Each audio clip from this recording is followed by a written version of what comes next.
bonsoir. Donc, à 45, merci d'être toujours fidèle à ces rendez-vous hebdomadaires. C'est très bien. Donc, aujourd'hui, après avoir vu différents modèles d'évolution du système solaire externe qui expliquent les orbites que les planètes géantes ont aujourd'hui, on a vu que ces modèles ont en commun de tous passer par une phase d'instabilité dynamique où les planètes géantes deviennent instables, peuvent acquérir des orbites temporairement excentriques avant de se placer sur les orbites qu'elles ont aujourd'hui.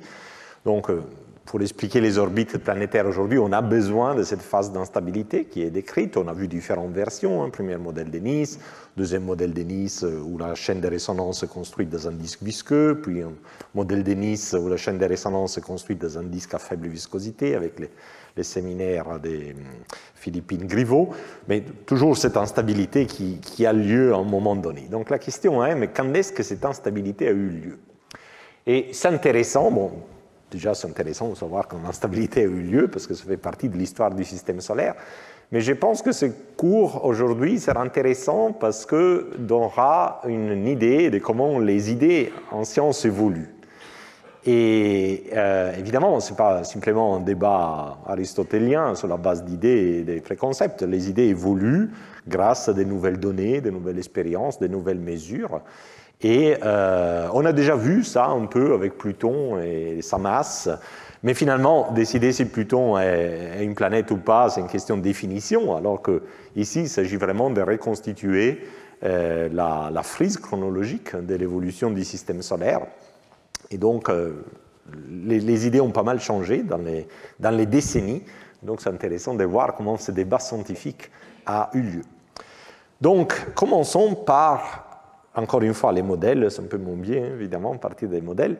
Alors, ce qu'il faut retenir des modèles qu'on a présentés la semaine passée, il y a 2 semaines, est que sur la base des modèles, on ne peut pas dire quand l'instabilité a eu lieu. Les modèles peuvent donner des instabilités précoces, très vite après la disparition du gaz, ou tardives, des centaines de millions d'années plus tard, selon les conditions initiales. Pour illustrer ça, donc dans les premiers modèles de Nice, on a en gros 2 paramètres libres.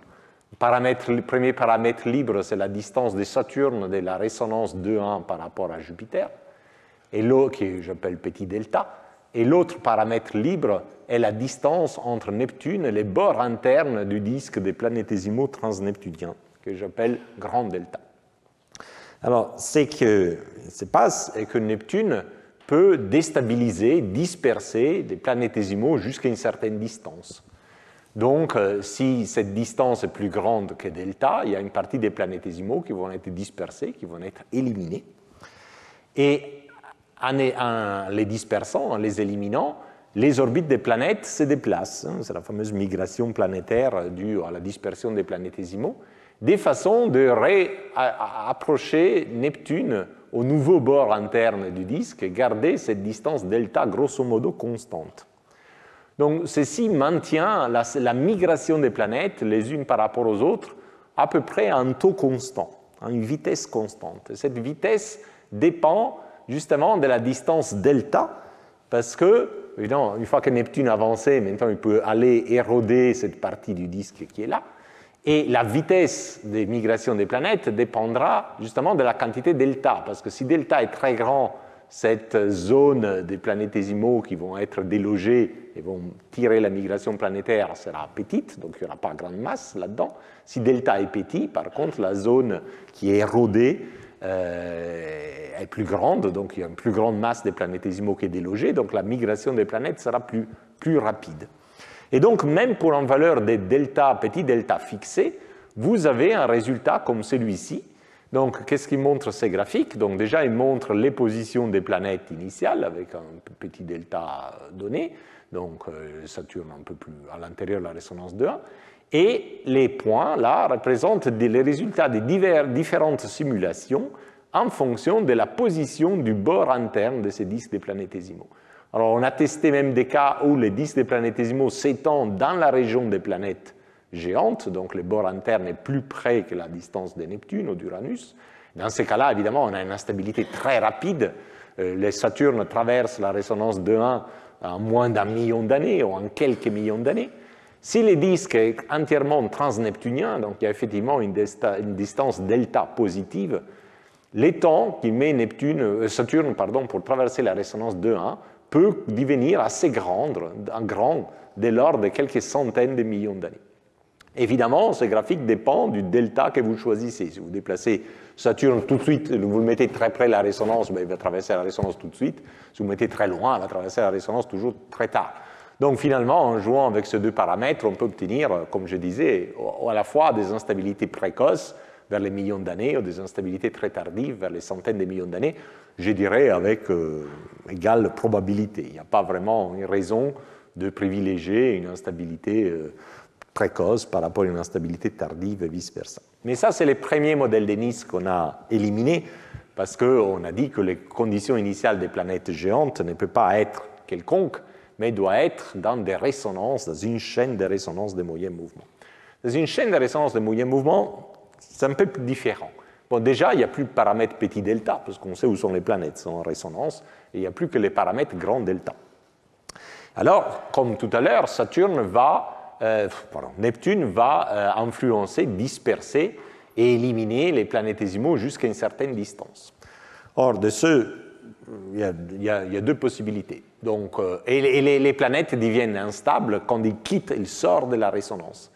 Donc, soit delta est petit, la masse des planétésimaux dispersés par Neptune est suffisamment grande pour extraire les planètes de la résonance, et donc on a une instabilité tout de suite. Si par contre delta est un peu grand, donc la masse là-dedans n'est pas énorme, elle n'est pas suffisante à déloger les planètes derrière la résonance, mais les planétésimaux sont éliminés. Mais les planètes, cette fois, n'ont pas bougé.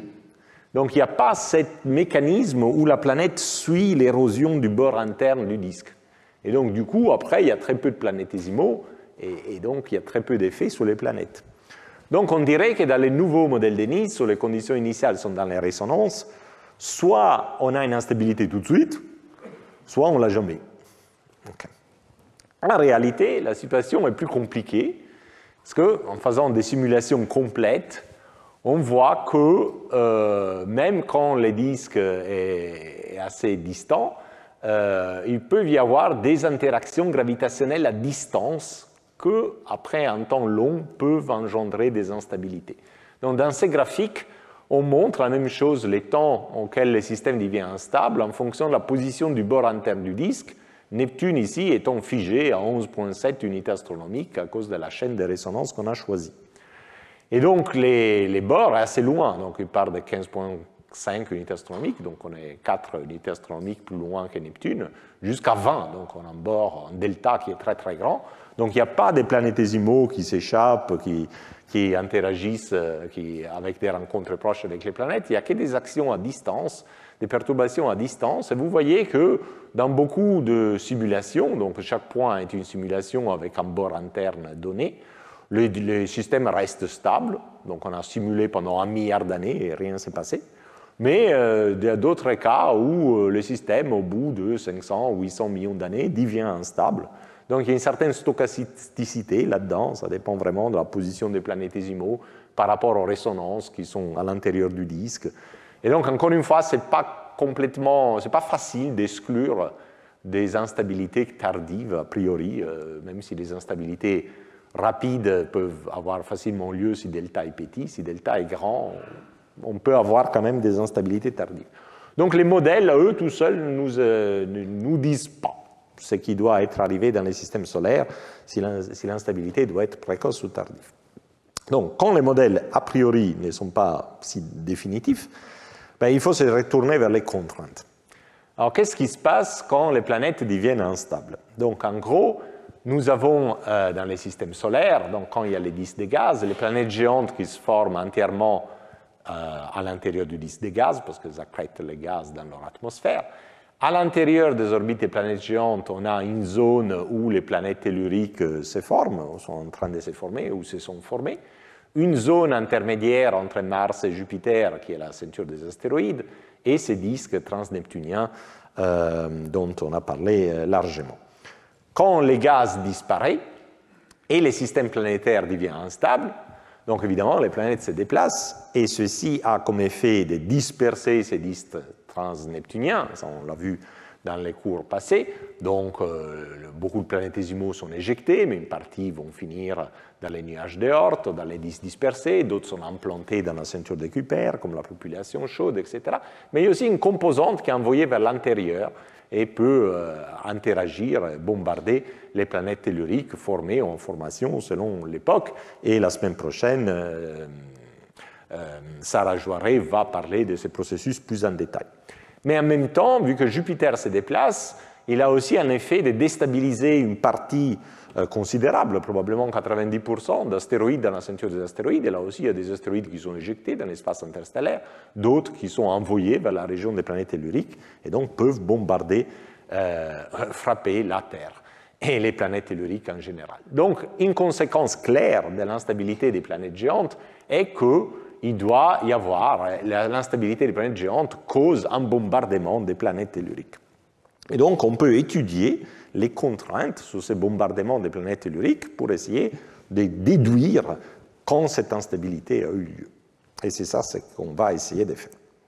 Alors, pour comprendre la caractéristique du bombardement des planètes telluriques, on dirait on étudie la Terre. Mais la Terre, ce n'est pas très commode, parce que la Terre est une planète qui évolue sans cesse, avec sa tectonique des plaques, ses éruptions. Et donc, en fait, les plus vieilles roches de la Terre ont 3,8 milliards d'années, alors que la Terre, l'origine du système solaire, c'est 4 milliards et demi d'années.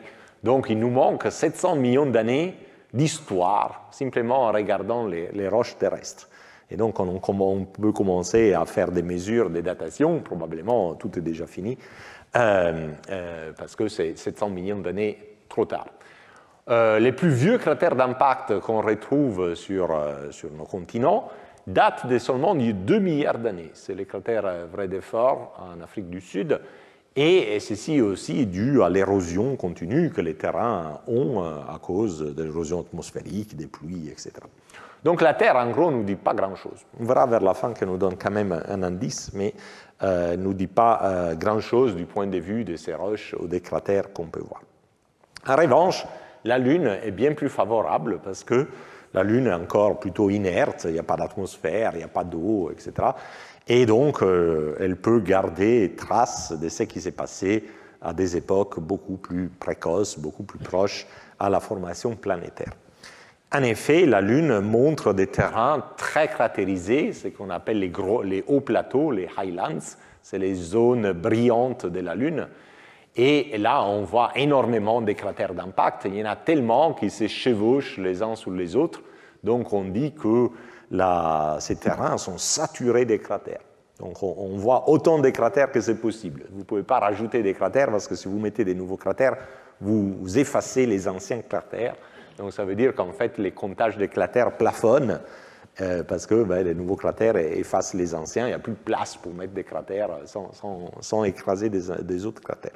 Donc voilà, on voit un passé de bombardements très intenses et qu'on ne voit pas du tout sur Terre parce que les terrains sont érodés par les actions atmosphériques hydrologiques. La Lune nous montre aussi traces d'impact géant. Alors, bon, grand impact, les mots impact géant est typiquement utilisé pour la formation de la Lune elle-même, donc c'est autre chose. Mais voilà, on voit des structures d'impact qu'on appelle des bassins. Alors, les bassins, c'est un grand cratère, et question de définition, on appelle bassins les cratères plus grands que 300 km de diamètre. Donc ici, cette carte de la Lune montre les plus gros bassins d'impact sur la face visible, celle qu'on voit de chez nous. Donc vous avez là, par exemple, les cratères, les bassins d'Imbrium, donc qui est cette grande structure circulaire qui est là, les bassins Serenitatis, qui est cette structure qui est là, Crisium, qui est celle-là, Nectaris, qui est celle-là, Fecunditatis, qui est celle-ci, etc. Nubium, qui est celle-là, Humorium, qui est celle-ci, et ainsi de suite. Alors, on les voit très bien à l'œil nu. On les voit très bien à l'œil nu parce qu'elles correspondent aux taches sombres que vous voyez à l'œil nu quand vous regardez la Lune, les fameux yeux de la Lune pour les enfants. Alors, ces taches sombres sont sombres parce que c'est les bassins d'impact, ces bassins sont remplis de lave solidifiée. et la lave est beaucoup plus sombre par rapport aux matériaux qui forment les hauts plateaux lunaires.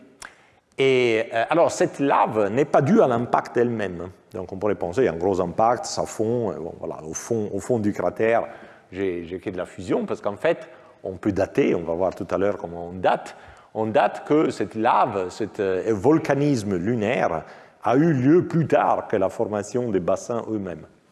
Les éruptions lunaires ont eu lieu entre 3,8 et 3 milliards d'années. Il y a même encore eu des éruptions volcaniques jusqu'à il y a 2 milliards d'années.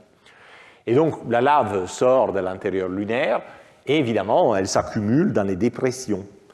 Et un bassin, donc un gros cratère, est une dépression. Donc, c'est pour ça que tous les bassins, en gros, sont remplis de lave. Mais il y a aussi des régions remplies de lave qui ne correspondent pas à des bassins d'impact. Par exemple, cette région-là, on appelle Procellarum, c'est une région de lave basaltique solidifiée, mais voilà, on ne voit pas vraiment de structure de bassin d'impact, là-haut non plus, ici non plus, etc.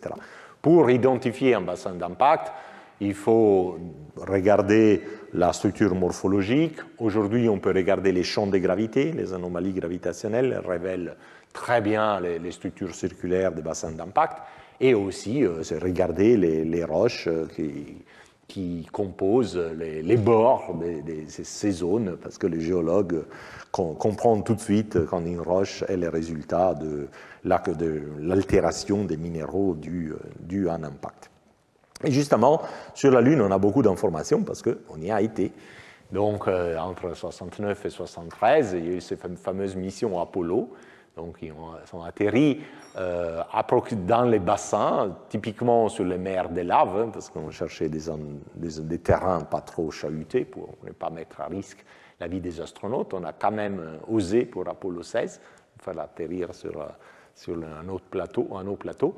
Et les astronautes ont ramené des roches lunaires sur Terre que donc on a pu étudier en laboratoire aisément, et donc de confirmer que les cratères, c'est bien des cratères d'impact et pas des cratères volcaniques. Avant la mission Apollo, c'est un débat, hein. Mais l'analyse des roches a éliminé ces débats. C'est bien des cratères d'impact, pas des cônes volcaniques, et ces grandes structures comme Imbrium, etc., et Serenitatis sont bien des structures d'impact. Donc les astronautes ont ramené 381 kg des roches, qu'on étudie encore aujourd'hui dans les laboratoires. Et en plus de ces échantillons lunaires, nous avons des météorites lunaires qui viennent de la Lune. Il y en a 649 connus à ce jour pour environ 1 tonne de matériel. Donc vous direz, mais alors ça ne sert à rien qu'on était sur la Lune, parce qu'on avait déjà 1 tonne de matériel par rapport aux 381 kilos qu'on a ramenés. Oui, mais c'est grâce à ces 381 kilos qu'aujourd'hui on sait que les météorites viennent de la Lune. Parce qu'avant d'avoir les échantillons lunaires, on ne le savait pas. Donc la raison pour laquelle on est sûr que ces objets viennent de la Lune et que leurs propriétés, notamment les propriétés isotopiques, sont les mêmes des cailloux qu'on a ramenés de la Lune. Et donc, vu que les propriétés isotopiques sont en gros uniques pour chaque corps, donc on a cette identité. Pour la même raison, on identifie les météorites martiennes. Les météorites martiennes viennent de Mars. Pourquoi on les sait? Parce que leur composition isotopique, notamment pour l'oxygène, est la même qui a été mesurée in situ par les missions spatiales à partir des voyageurs. Sinon, on ne savait pas que ces météorites-là étaient martiennes. Aujourd'hui, on se pose la question, est-ce qu'on a des météorites de Mercure? Oui, peut-être. Il y a parfois des scientifiques qui proposent, oui, ça a du sens. Mais on ne sait pas, parce que finalement, on n'a jamais atterri sur Mercure, on n'a pas d'échantillon de Mercure, et donc jusqu'à quand il y a une preuve forte, on ne peut pas dire qu'une météorite vienne de Mercure, même si probablement on en a dans notre... C'est possible qu'on en ait dans notre collection. Donc, grâce aux échantillons lunaires, et éventuellement les météorites lunaires, on peut étudier ces roches, donc démontrer qu'il y a bien eu des impacts et essayer de dater ces impacts et donc reconstruire la frise chronologique du bombardement lunaire. Ça va être très utile vu que l'instabilité des planètes géantes doit avoir engendré un bombardement sur la Terre et donc aussi sur la Lune. Alors, comment est-ce qu'on date par exemple un âge d'impact? Donc là, je vais ouvrir une parenthèse sur les méthodes de datation qu'on reprendra l'année prochaine, quand je parlerai plus des météorites et du système solaire interne, mais il est important de l'introduire aujourd'hui. Donc, un chronomètre classique pour dater, par exemple, une âge d'impact, les premiers qui a été utilisé sur les échantillons lunaires, est les chronomètres uranium-plomb. Donc, le principe est relativement simple. Donc, il y a un isotope de l'uranium 238, donc il y a une masse atomique 238, qui décroît en plomb 206, avec une demi-vie de 4,468 milliards d'années. Très lentement, mais il décroît. Donc, il a une demi-vie qui est comparable à l'âge du système solaire, par exemple. Et l'uranium 235 décroît en plomb 207, mais lui beaucoup plus vite, donc avec une demi-vie de 703 millions d'années. Et les autres isotopes, voilà, okay. Donc, ce qui est important est que le plomb est volatile et l'uranium ne l'est pas. Donc, vous avez une roche, cette roche contiendra de l'uranium et du plomb. Imaginez que cette roche est affectée par un impact. L'impact injecte de l'énergie et donc augmente la température de cet échantillon, de cette roche. Apporte, disons, en fusion. Alors, vu que le plomb est volatile et l'uranium pas, vous pouvez imaginer que tous les plombs s'en vont, évaporent, quittent les roches, et dans notre roche, il ne nous reste plus que de l'uranium. La température décroît, la roche cristallise, on n'a que de l'uranium, mais l'uranium commence à décroître en plomb de plus en plus avec les temps qui passent. Et donc au départ, vous n'avez pas du plomb, mais grâce à la décroissance, vous allez retrouver à la fois du plomb 206, produit fils de l'uranium 238, et du plomb 207, produit fils de l'uranium 235. Et vu les lois de décroissance, les rapports que vous mesurez entre les plombs 206 et l'uranium 238, il y a un astérisque pour dire que c'est le plomb radiogénique qui a été généré par la décroissance de l'uranium 238, va évoluer dans les temps selon cette équation.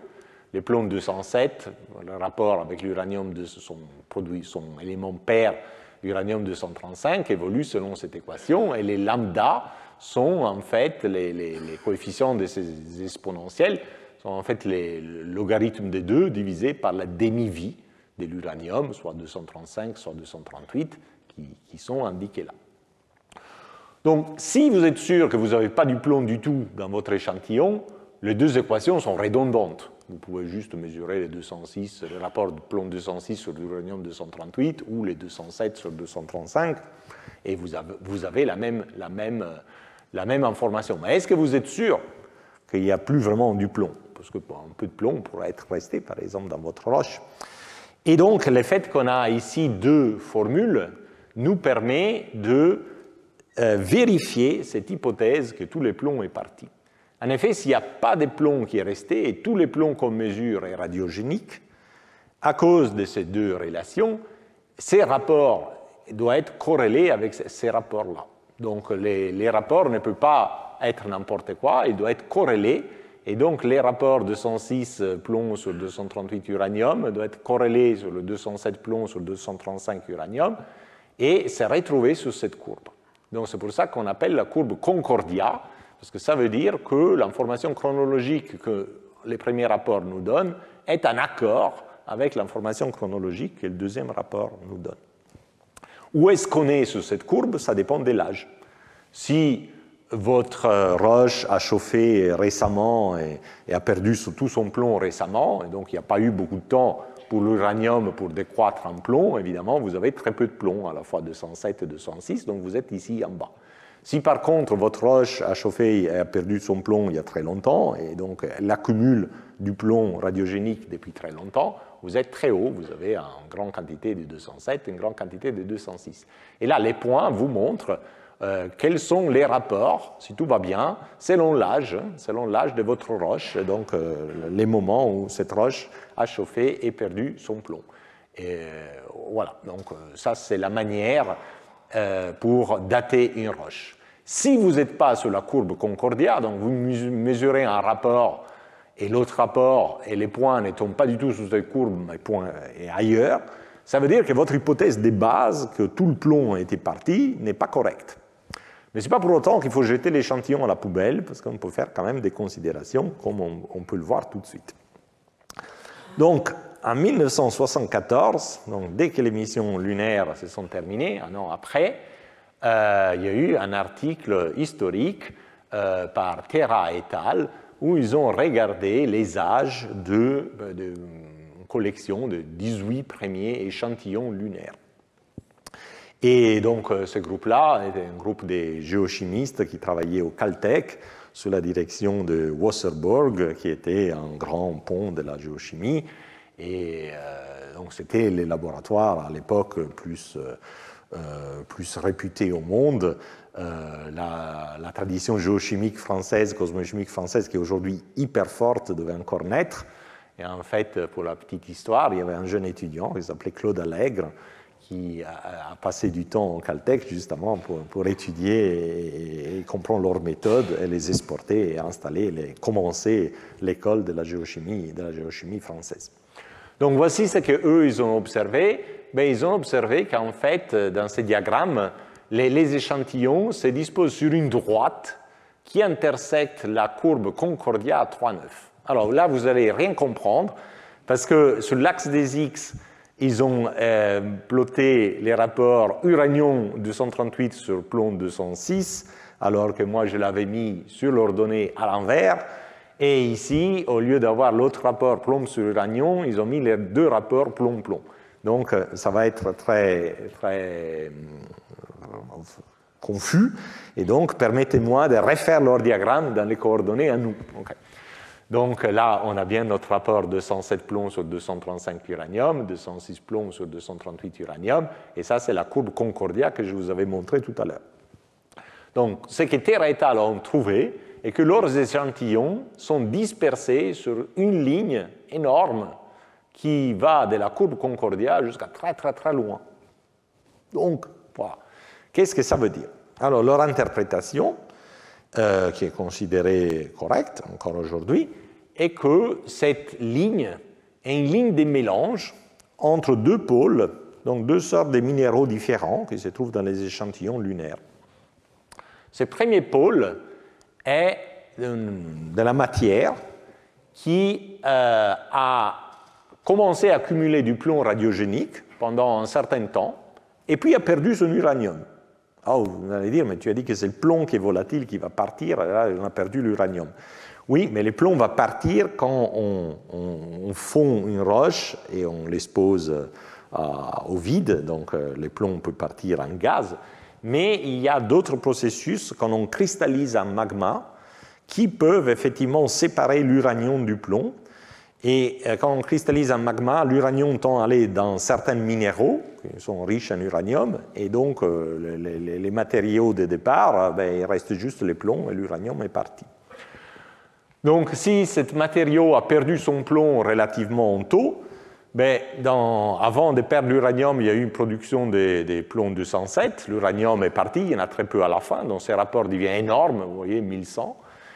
D'autre part, il y a très peu de plomb 206 qui a été produit parce que les temps de décroissance du uranium 238, c'est l'âge du système solaire, donc il y a très peu de plomb qui a été produit. Et donc, même si la plupart de l'uranium a parti, ces rapports-là est seulement de presque un peu moins que 6, alors que là, c'est 1100. Okay. Donc, c'est la seule manière d'expliquer cette énorme différence des rapports est dire que voilà, cette matière, l'uranium avait commencé à produire du plomb, mais après l'uranium est parti, on est resté juste avec les plombs produits. La droite, les mélanges donc, se fait entre ce pôle-là et un autre pôle, et ce pôle-là est bien sur la courbe Concordia. Donc en fait, on peut faire un zoom, et ce qu'on voit est que cette droite arrive et intersecte la courbe Concordia et atterrit sur la courbe Concordia sur les points qui correspond à un âge de 3,9 milliards d'années, 3900 millions d'années. Donc, leur conclusion est que, puisque toutes les roches analysées sont sur cette ligne des mélanges, chaque roche analysée a bien ces pôles 2, et donc contient des minéraux, des composantes, qui a subi un impact violent il y a 3,9 milliards d'années. Et on est bien sur la courbe Concordia, donc les deux datations sont concordes, donc cet âge est réaliste. Donc toutes les roches lunaires contiennent une composante de la matière, des minéraux, qui ont subi un choc violent il y a 3,9 milliards d'années. Et donc, c'est la première évidence qu'il y a eu beaucoup d'impact il y a 3,9 milliards d'années. Évidemment, les barres d'erreur, etc., donc, se prêtent un peu à discussion. Donc, Terre et al., qui n'étaient pas des fous, ont cherché de confirmer ça en regardant d'autres chronomètres. Et ils ont utilisé 2 autres chronomètres. Les premiers chronomètres, un deuxième chronomètre qu'ils ont utilisé, c'est les chronomètres potassium-argon. Donc, le principe est relativement similaire. Donc, on a le potassium 40 décroît avec une demi-vie de 1,248 milliards d'années, à la fois en calcium 40 et argon 40. Donc, c'est un isotope, parfois on crée un atome, parfois on crée un autre. Et l'argon 40 est créé dans 10,7% des cas. Alors, ces choses-là sont hyper précises, hein, c'est les lois de la mécanique quantique, bon, voilà. Et on les retrouve en laboratoire, donc c'est pour ça que ces chiffres-là ne se prêtent pas à discussion. Encore une fois, l'argon est extrêmement volatile, l'argon est un gaz, hein, carrément. Le plomb ne l'est pas, il peut s'évaporiser à une température pas trop élevée, mais l'argon est toujours un gaz, donc extrêmement volatile, et les potassiums beaucoup moins. Donc on peut réappliquer la même idée de tout à l'heure. Si j'ai une roche qui est choquée lors d'un impact, cette roche va chauffer, donc l'argon évidemment va partir, on est pratiquement certain qu'il n'y a plus d'argon dedans, et il ne reste plus que le potassium. Et après, le potassium va tout doucement décroître en argon, et donc plus le temps passe, plus d'argon vous avez. L'équation de croissance de l'argon est donc que l'argon 40 que vous avez est proportionnel au potassium 40 fois notre exponentielle moins 1, comme tout à l'heure pour l'uranium. Il faut juste mettre ces facteurs devant, parce que l'argon est produit seulement dans 10,7% des cas. Dans les autres cas, c'est le calcium qui est produit. Alors, donc, toujours en supposant qu'il n'y a pas d'argon dans votre échantillon, parce qu'il s'est échappé, mais cette fois, bon, vous pouvez être plutôt confiant, vu que l'argon est un gaz, ben vous pouvez juste inverser cette équation, et si vous mesurez dans votre échantillon un certain rapport argon 40 sur potassium 40, ben l'âge de cet échantillon, qui vous donne les temps sur lesquels l'argon radiogénique s'est accumulé, est donné par cette expression. Alors, logiquement, c'est très simple. En réalité, c'est très compliqué, parce que l'argon étant un gaz, vous devez vous préoccuper du fait que votre échantillon ait pu capturer de l'argon de l'atmosphère terrestre ou perdre de l'argon dans votre laboratoire. Donc, c'est en pratique très compliqué. Il faut faire des ablations des grains et des roches pour être sûr de ne pas considérer la surface et de regarder seulement la partie interne. Voilà. Mais ça, c'est des complications techniques sur lesquelles je ne vais pas rentrer. Mais du point de vue logique, c'est très facile. Le troisième chronomètre que Terre et al. Ont utilisé, c'est le rubidium-strontium. Et là, c'est un peu différent. Donc, le rubidium 87 décroît en strontium 87 avec une demi-vie de 49,4 milliards d'années. Et donc, ça veut dire que l'évolution du strontium 87 est égale aux valeurs initiales que vous avez et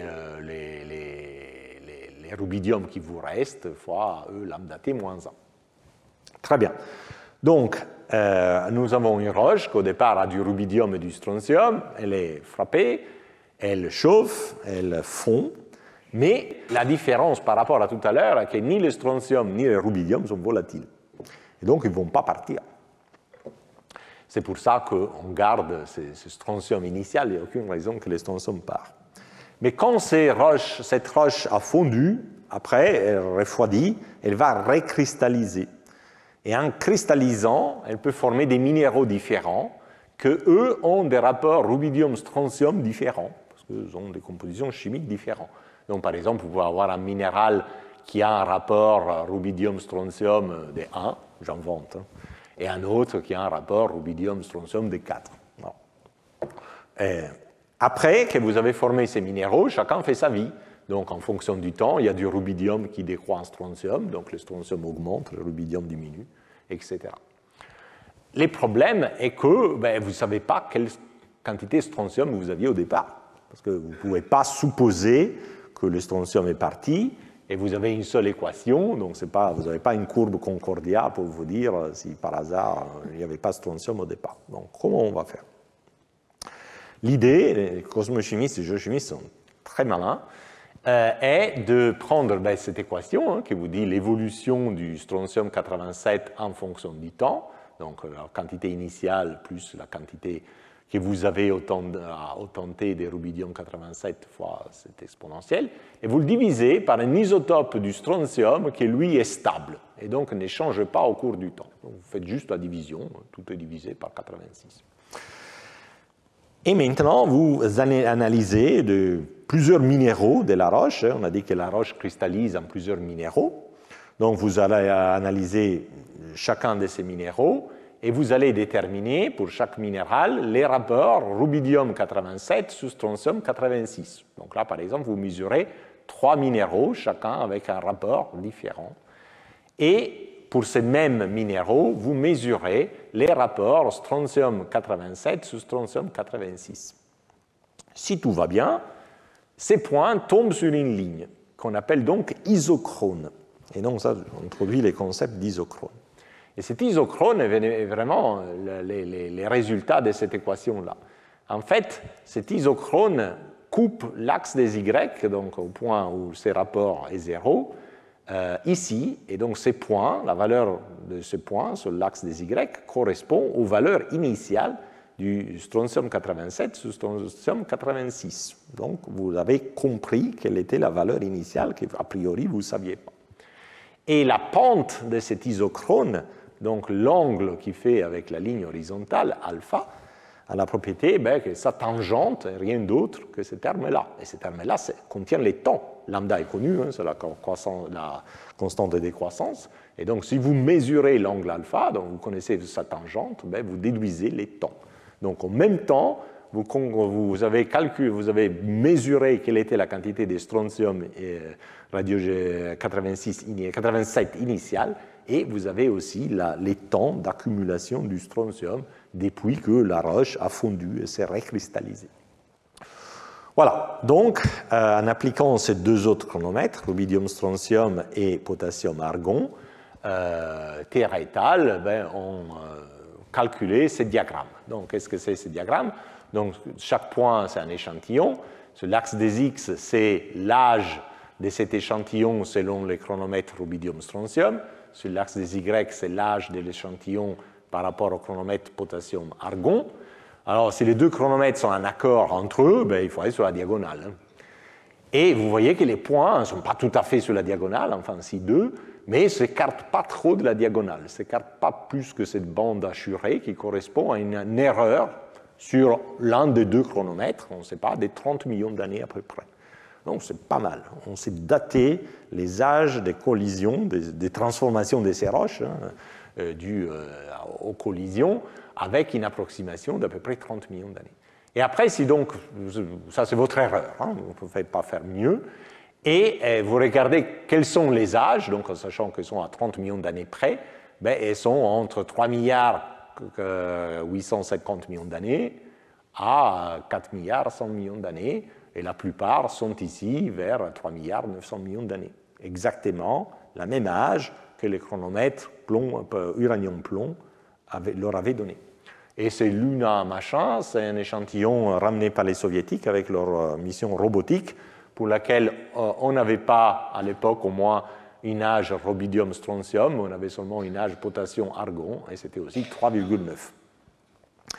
Donc la conclusion des Terra et al. Est que les bombardements à 3 milliards 900 millions d'années sur la Lune étaient très élevés, beaucoup plus élevés qu'aujourd'hui. Et ceci donc introduit la notion de grand bombardement tardif. Donc un grand bombardement, parce que beaucoup plus élevé par rapport à aujourd'hui, néanmoins tardif, parce que 3,9, c'est 600 millions d'années après la formation du système solaire, qu'on savait déjà être aux alentours de 4,55 à l'époque. Donc, d'où les mots grand bombardement tardif. Mais maintenant, la question est, vu qu'on a un seul point, quelle est la chronologie de l'évolution de ces bombardements? Si on a une population de projectiles qui se baladent dans les systèmes solaires et qui de temps en temps frappent les planètes, on s'attend que le nombre de projectiles décroît exponentiellement dans les temps. Donc on s'attend à un profil de bombardement qui soit quelque chose de ce type, qui peut passer bien par les points mesurés. D'ailleurs, il n'y a pas de chiffre parce que c'est juste un schéma. Mais Terra et al. Observent que leurs échantillons Apollo, qui ont toujours une âge autour de 3,9, vient des terrains qui ont des densités des cratères très différentes. Donc certains terrains ont subi beaucoup de bombardements, un grand nombre de cratères, d'autres moins. Pourtant, leur âge est toujours proche des 3,9. Donc ils disent on ne peut pas avoir une courbe exponentielle graduelle comme celle-ci. Il faut qu'il y ait une rupture des pentes, il faut avoir une courbe très raide, parce que des terrains qui sont très cratérisés et des terrains qui sont beaucoup moins cratérisés montrent à peu près le même âge. Et après, ils disent, mais en fait, on détecte toujours ces âges autour de 3,9, on ne détecte jamais une âge vieille, 4,4, des choses comme ça. Et donc, ils proposent qu'en fait, donc, la pente devient très raide, mais à un moment donné, elle rechute. Donc, en fait, ils proposent, vu qu'ils ne mesurent jamais des âges très anciennes, qu'avant une période autour de 3,9, les taux de bombardement soient très faibles, peut-être encore élevés tout au début, mais très faibles avant 3,9, avant 4 milliards d'années. Et donc, ils proposent en fait que l'histoire du bombardement lunaire suit cette allure qu'ils appellent les cataclysmes terminales. Ça veut dire, dans leur image, que la Lune s'est formée, au départ, bon, bien sûr, elle était un peu bombardée, et puis le taux de bombardement a chuté très bas, et puis tout d'un coup, il y a eu une recrudescence du taux d'impact, parce que quelque chose est arrivé, a bombardé la Lune de façon très intense, et après, le taux de bombardement termine. Et donc, un vrai cataclysme, la Lune était plutôt tranquille, pas trop bombardée, et puis tout d'un coup, bon, plein bombardement, donc cataclysme, c'est un bon terme. Alors, dans la littérature, il y a une confusion terrible entre bombardement tardif et cataclysme. Et parfois, même les professionnels font l'amalgame. Donc, ils appellent ça les bombardements tardifs. Donc, si ce schéma, à un moment donné, n'est plus validé, il dit « Ah, il n'y a pas de bombardement tardif ». Non, non, c'est deux concepts bien différents. Les bombardements tardifs, c'est simplement que le bombardement a été encore intense très tard. Il y a 3,9 milliards d'années, il n'y a pas de doute. Okay. Les bombardements étaient encore grands à une époque relativement tardive par rapport à la formation du système solaire. L'histoire des cataclysmes lunaires, c'est une histoire d'interprétation qui a été créée par les groupes du Caltech sur la base des données que je vous ai montrées, donc raisonnable, hein, plus que raisonnable, et qui a été proposée donc, à cette époque-là. Voilà, l'idée d'un cataclysme, évidemment, était plutôt choquante, parce que qu'est-ce qui fait que tout d'un coup, dans les systèmes solaires, il y a une nouvelle population de projectiles? Évidemment, on pensait à l'époque que les planètes se forment sur des orbites actuelles, il n'y avait aucune notion d'instabilité planétaire, etc. Donc jusqu'à 2005, l'idée de la première version du modèle de Nice, l'idée qu'il puisse y avoir un cataclysme lunaire, semblait plutôt folle. Et donc, les scientifiques ont essayé de comprendre comment réconcilier les données obtenues, les âges obtenus au Caltech, avec plutôt un modèle comme celui-ci. Donc, ils avaient proposé des choses. Par exemple, ils avaient proposé que ce qu'on enregistre, c'est le dernier impact sur une roche. Si vous avez une roche, elle est impactée aujourd'hui, puis elle est réimpactée après-demain, elle refond, elle repère son plomb, et elle remobilise son strontium par rapport au rubidium. Ce que vous mesurez, c'est les derniers impacts. Et donc, si vous avez un taux d'impact qui est en train de décroître, ce que vous mesurez sur les roches, c'est plus ou moins les moments à partir duquel une roche peut ne plus être choquée par un impact. Si avant, le bombardement était très intense, donc une roche est choquée, puis à un moment donné, elle est choquée pour la dernière fois, et c'est ça que vous mesurez. Si le bombardement décroît suffisamment bas à 3,9 milliards d'années, vous mesurez cet âge-là, parce que c'est l'âge à partir de laquelle les roches ont une probabilité non négligeable de ne plus être choquées plus tard. Et donc ça, c'est l'attitude de Bill Hartmann, qui est connu par ses dessins très beaux d'astronomie, et son élève Greenspoon, etc. Une autre interprétation différente est que, en fait, les astronautes ont ramené beaucoup d'échantillons à partir de chaque site d'atterrissage, mais finalement, la nature pourrait les avoir trompés. C'est-à-dire, il y a un grand bassin d'impact, les troisièmes les plus jeunes, les bassins d'Imbrium, que je vous ai montré tout au début, c'est un gigantesque bassin de plus de 1000 km de diamètre, et ces éjectats auraient pu être déposés partout sur la surface de la Lune. Et donc, quand les astronautes collectaient des roches, en fait, peut-être, ils ont collecté toujours des éjectats qui venaient de la même structure d'impact, qu'elle a bien 3,9 milliards d'années, mais on continue à dater la même structure d'impact où qu'on soit sur la Lune. Et ça, c'est l'interprétation donnée par ces auteurs-là. Donc, comment s'en sortir? Alors, la manière de s'en sortir est de regarder les météorites lunaires, parce que les échantillons Apollo viennent des sites d'atterrissage qui sont relativement près d'Imbrium, voilà, pour des raisons techniques de pouvoir atterrir.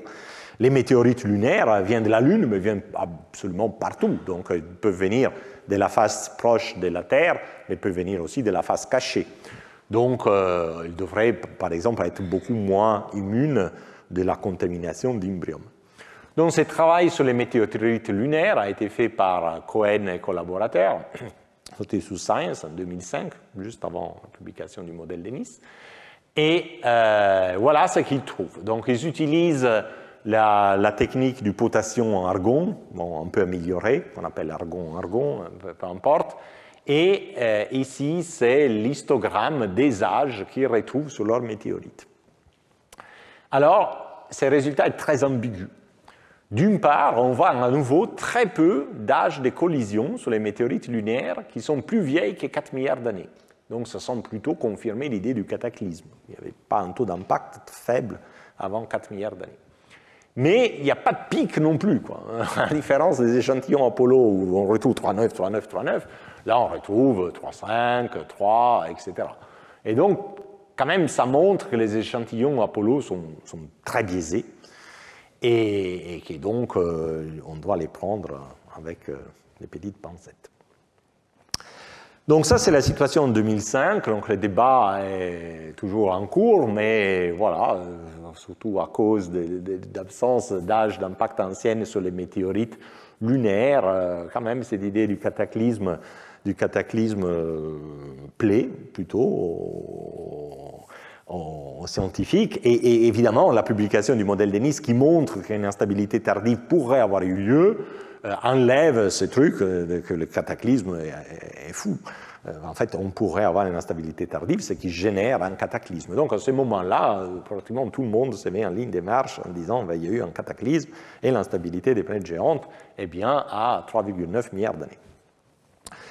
Mais les choses évoluent et les techniques s'améliorent et on est passé, plutôt dans les années 2010, entre la capacité d'analyser les âges d'impact des roches totales, donc vous avez un échantillon macroscopique et vous analysez l'âge d'impact de cet échantillon macroscopique.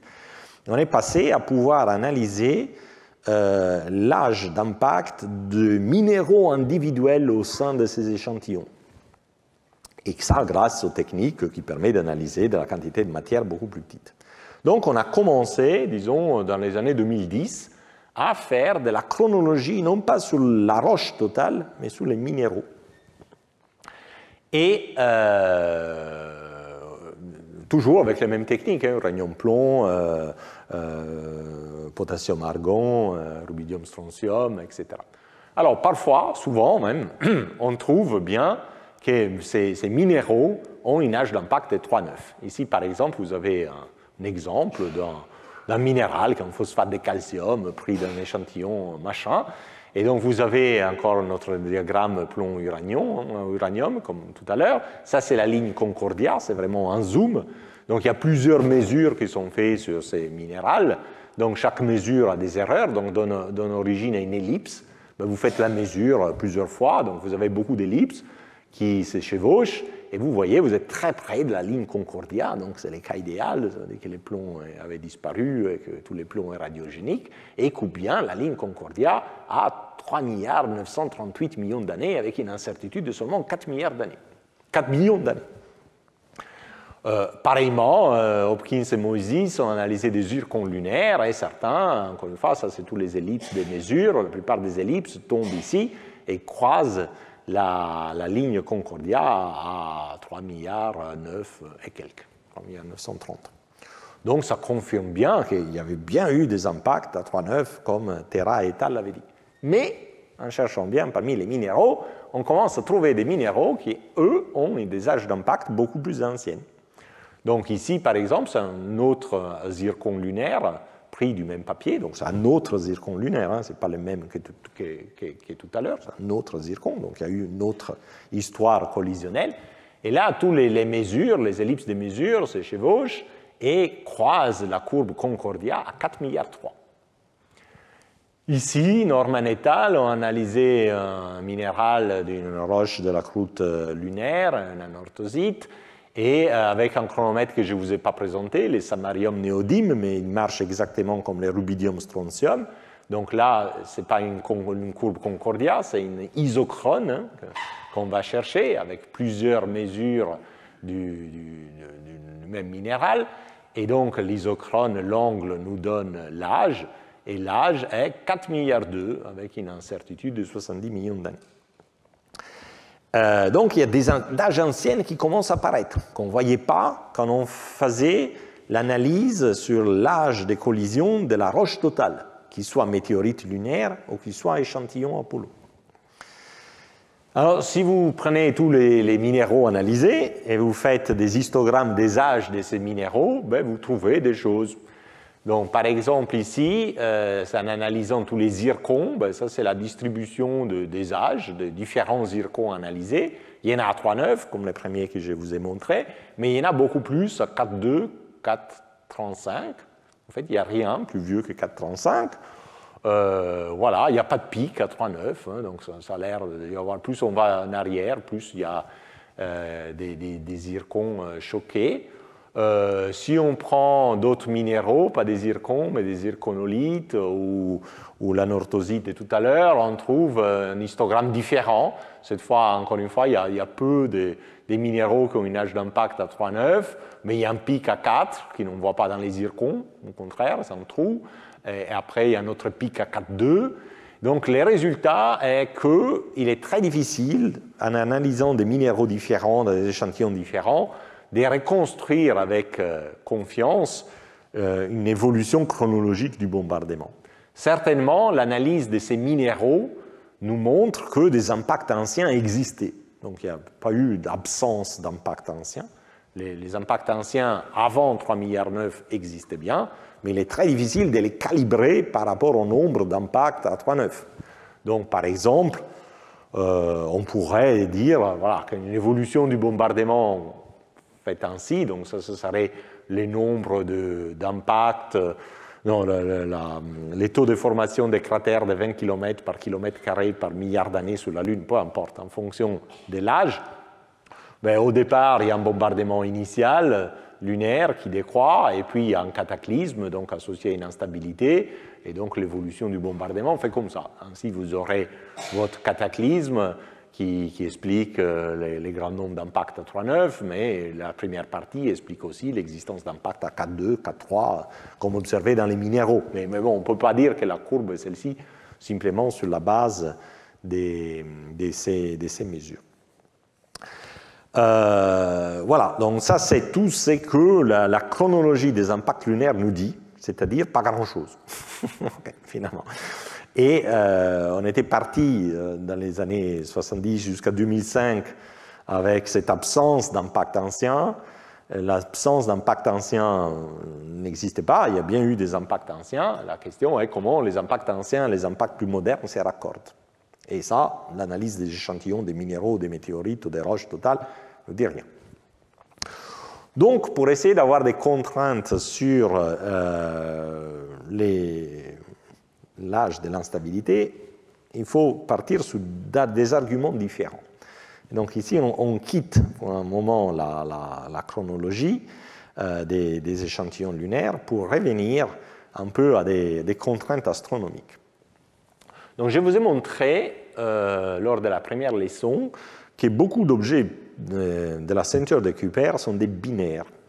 On a dit qu'il y a énormément de binaires dans la population froide, mais même dans la population chaude, il y a des binaires, ils sont à peu près 2,5% de la population totale chaude est faite d'objets binaires. Et ces points mauves vous montrent ces objets binaires dès la population chaude seulement, par rapport à la distance entre l'objet primaire et l'objet secondaire en kilomètres, sur l'axe des X, et les diamètres du primaire en kilomètres sur l'axe des Y. Donc ça, c'est tous les binaires de la population chaude connue. À celle-là, on peut rajouter une binaire de la population des Troyens de Jupiter, Patroclos Menetius, que Raphaël vous avait illustré les 6 novembre, qui est un des cibles de la mission Lucie. Et lui est un peu plus serré. C'est normal, disons, les binaires trop serrés loin dans la ceinture de Kuiper, on ne peut pas les voir, donc c'est normal qu'on voit les binaires plus séparés. Donc lui, il est un peu plus serré et un diamètre de l'ordre de 110 km. Et comme on l'avait évoqué les 6 novembre, et après aussi il y a 2 semaines, on pense que les Troyens, je l'ai mis là parce qu'on pense que les Troyens sont capturés du disque transneptunien dispersé lors de l'instabilité. Donc, et la population chaude et les Troyens viennent de cette même population. Et donc, voilà, c'est pertinent de les mettre dans ce même diagramme. Donc, il y a ces binaires. Mais avant l'instabilité, donc où étaient-ils ces objets qui sont aujourd'hui dans la population chaude ou dans la population troyenne? Ben, ils étaient dans les disques transneptuniens, que lui était un peu déstabilisé au bord interne par l'influence de Neptune. Et voilà, les disques contenaient beaucoup de masse, jusqu'à une trentaine d'unités astronomiques. Il nous faut, pour le modèle de Nice, quoi qu'il soit sa version, entre 20 et 35 masses terrestres. Donc c'est beaucoup de masse qui est là-dedans. La population froide, elle, fait sa vie à part, elle est plus loin, il n'y a pas beaucoup d'objets. Donc on ne la considère pas. Mais ici, vu le nombre d'objets qu'il y a, évidemment, il y a une intense activité collisionnelle qui a lieu jusqu'à quand ce disque est dispersé.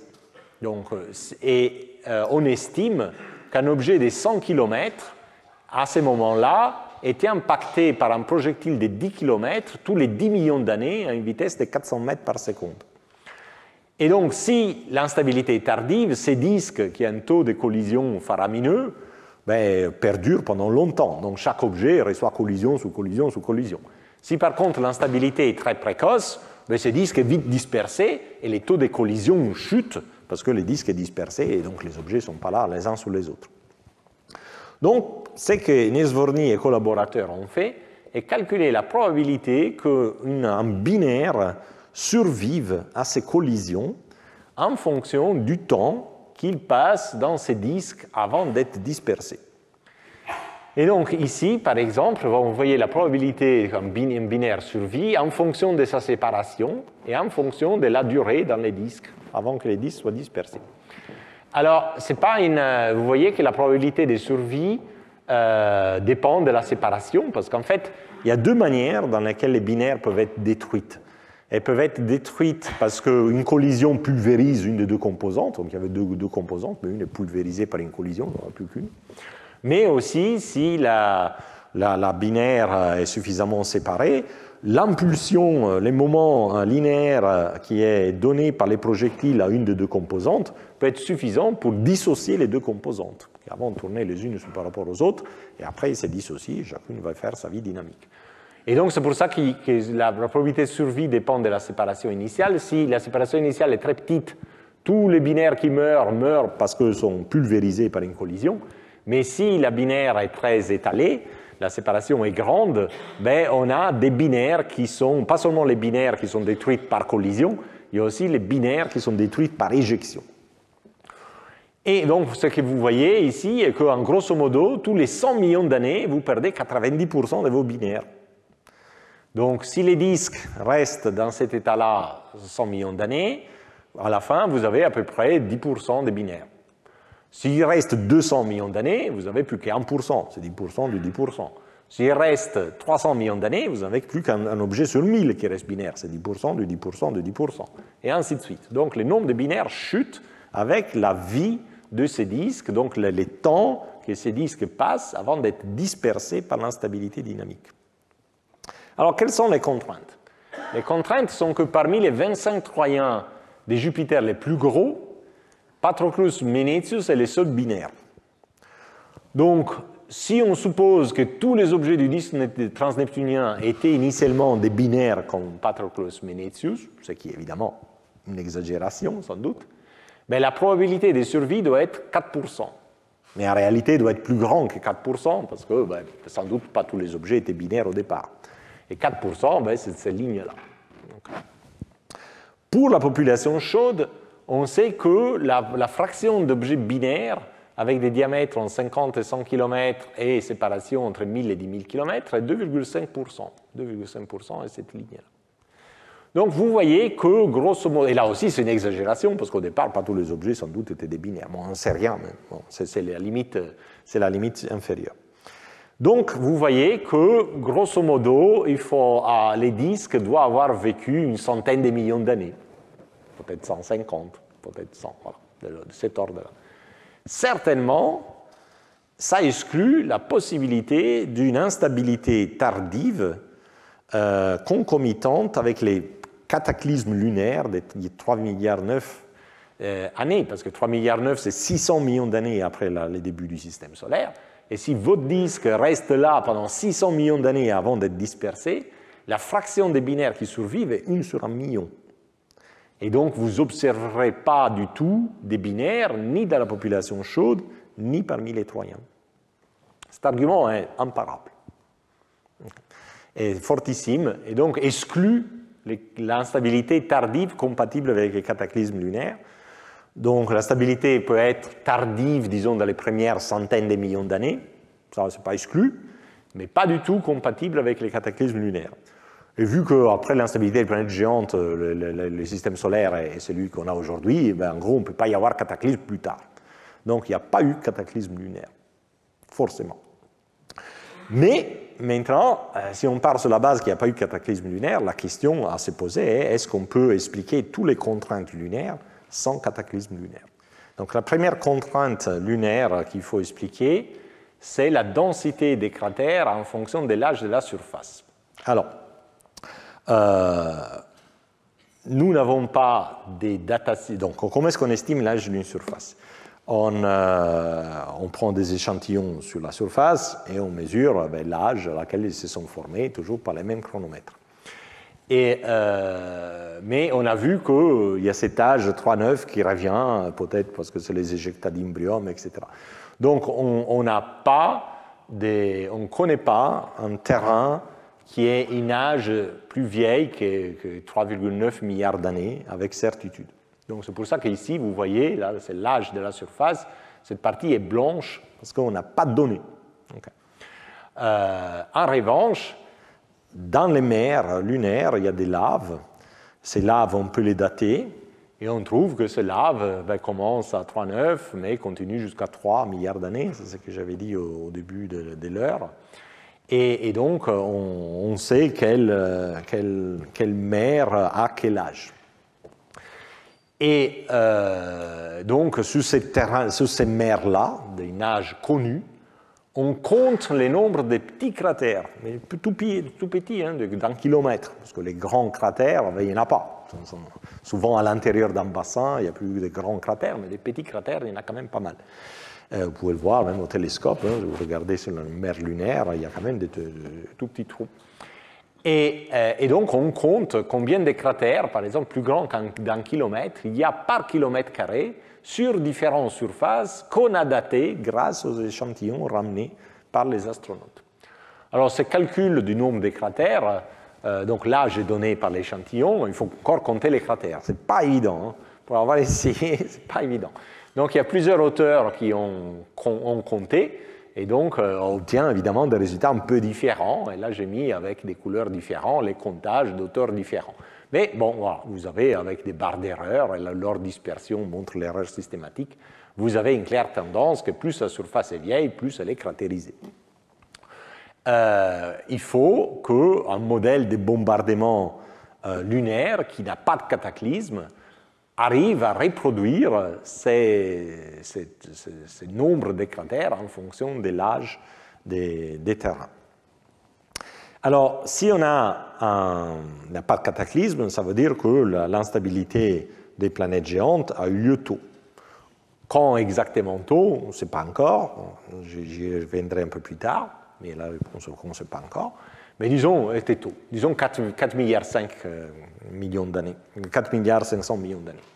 Donc au moment de l'instabilité tardive, vous avez ces comètes, ces objets qui sont dispersés du disque transneptunien, dont une partie va à l'intérieur du système solaire, peut bombarder les planètes, mais après ils s'en vont. Les comètes ont une vie dynamique très courte, donc ce bombardement cométaire est initialement élevé, mais il termine très vite. Et encore une fois, Sarah Jaurès nous parlera de ça la fois prochaine. Les astéroïdes, donc dispersés depuis la ceinture des astéroïdes, eux aussi, initialement, il y en a beaucoup, puis ça décroît, mais vous voyez que les bombardements des astéroïdes ne tombent pas à zéro. Ils continuent. Pourquoi? Parce que les astéroïdes bombardent la Terre et la Lune encore aujourd'hui. Donc c'est les fameux géocroiseurs qui s'échappent de la ceinture des astéroïdes par les biais de résonance avec Jupiter, croisent les orbites des planètes telluriques et de temps en temps les bombardent, comme l'astéroïde qui a tué les dinosaures, etc.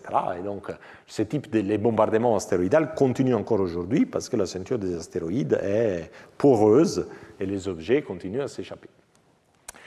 Mais ces deux composantes-là, elles seules n'expliquent pas du tout les nombres des cratères en fonction de l'âge de la surface. Il faut rajouter une troisième composante, qu'ici j'appelais planétésimaux terrestres. Qu'est-ce que c'est?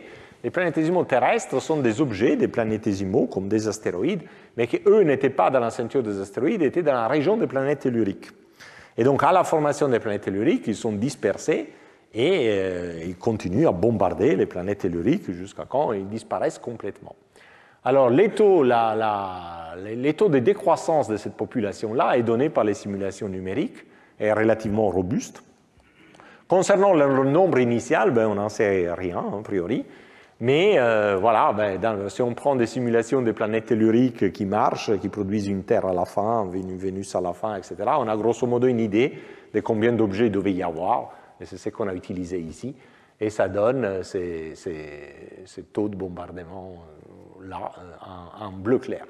Et donc, si maintenant vous faites la somme de ces trois composantes, vous avez la courbe rouge qui, effectivement, passe très bien parmi les points observés, donc nombre de cratères, en fonction de l'âge de la surface. Et donc, on voit que dans les passés, justement, vers les fameux 3,9 milliards, les bombardements étaient entièrement dominés par les planétésimaux terrestres, qui ont disparu depuis, alors que quand vous passez sur des surfaces plus jeunes que 3,5 milliards d'années, les taux de bombardement est dominé par les astéroïdes, exactement comme aujourd'hui. Il n'y a plus de planétésimaux terrestres, il n'y a plus que des astéroïdes, de temps en temps une comète, mais les comètes sont vraiment minoritaires. Donc, la cratérisation lunaire est la composition de ces deux sources principales qui se passent les témoins, donc une source qui domine les bombardements très anciens, et l'autre source, les astéroïdes, qui dominent les bombardements plutôt aujourd'hui. Mais après, donc, quand vous avez un certain nombre vous avez calculé un certain nombre d'impacts, vous pouvez traduire ces nombres d'impacts en une masse délivrée. Comment est-ce qu'on fait? Donc là, on a les nombres des cratères d'un kilomètre qui se forment. On sait qu'aux vitesses typiques d'impact, étant donné les propriétés de la Lune, un cratère d'un kilomètre est créé par un projectile de 50 mètres. Et donc, en fait, c'est l'équivalent de dire combien de projectiles de 50 mètres sont arrivés par kilomètre carré à un moment donné. Après, on a une idée de la distribution des tailles des projectiles, parce qu'on peut dire, bon, c'est grosso modo comme les astéroïdes, mais simplement, on peut regarder la distribution des tailles des cratères, qui se traduit dans la distribution des tailles des projectiles. Et donc, si on peut ancrer les nombres de projectiles de 50 mètres qui tombent sur la Lune par l'unité de surface, par l'unité de temps, on peut calculer la masse totale délivrée à la Lune, simplement en faisant l'intégrale sur toute la distribution des tailles de la population des projectiles. Et on trouve que cette masse totale, délivrée par cette courbe rouge, est assez élevée. Et en particulier, elle est plus élevée qu'une limite que la Lune nous donne, qui s'appelle la limite des éléments hautement sidérophiles. Alors, qu'est-ce que c'est ça? Donc, il y a des éléments qu'on appelle les éléments hautement sidérophiles, comme l'iridium, les platinium, les palladium, l'or, l'osmium, qui ont tendance à se lier au fer. Et donc, quand la planète Terre ou Lune se différencie en un noyau de fer et un manteau de silicate, ces éléments-là tendent à aller avec les fers dans les noyaux. C'est pour ça que l'or est cher, on approche Noël, parce que l'or, en fait, n'est pas rare, mais il est dans les noyaux, vous ne pouvez pas l'extraire. Et l'or que vous trouvez sur la surface, à la croûte terrestre ou même dans les manteaux, c'est quelque chose qui a été délivré à la Terre, et pareillement à la Lune, après que son noyau s'est formé. Et donc, cet or-là n'a pas vu les fers et n'a pas pu faire du stop avec les fers pour faire son voyage dans les noyaux. Donc, il est resté dans les manteaux ou dans la croûte. Donc, la concentration de ces éléments hautement sidérophiles nous dit la quantité de matière que chaque objet a accrété après que son noyau de métal s'est formé. Et on peut faire donc ces mesures sur la Terre, sur la Lune, sur Mars. Donc pour la Lune, ça donne une masse relativement petite. Il y a très très peu d'éléments hautement sidérophiles sur la Lune. Par unité de masse, il y en a 50 fois moins que sur Terre. Donc il ne faut pas aller chercher de l'or sur la Lune, vous perdez votre temps. Et donc vous avez ça vous dit une masse que la Lune a accrétée.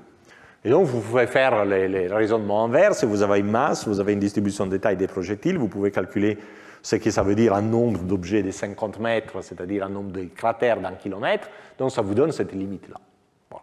Vous ne pouvez pas bombarder la Lune plus que ça, sinon vous amenez trop de masse et donc trop d'éléments sidérophiles. Et vous voyez bien que cette courbe rouge dépasse cette limite.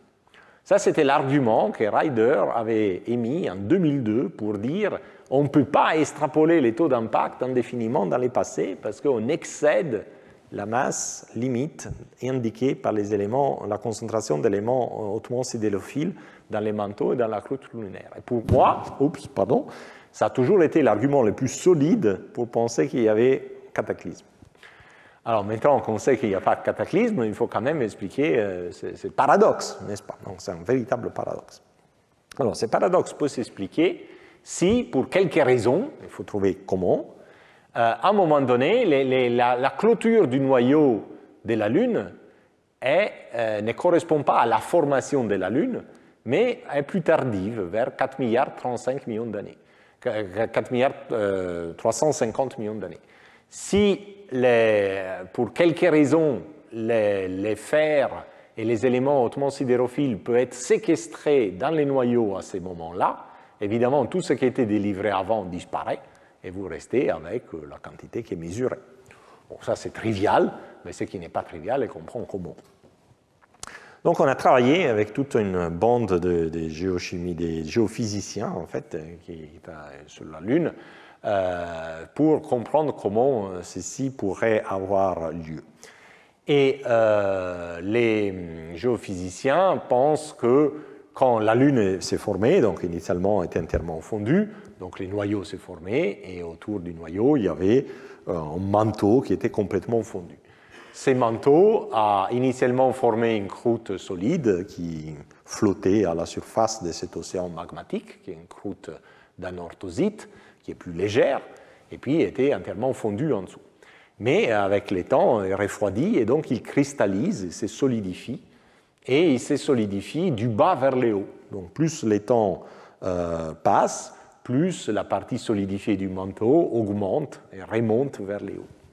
Donc vous avez une étape intermédiaire du manteau solide couvert par une couche liquide de magma et au-dessus cette croûte anorthosite qui couvre le tout, un peu comme une casserole, les couverts couvrent une casserole.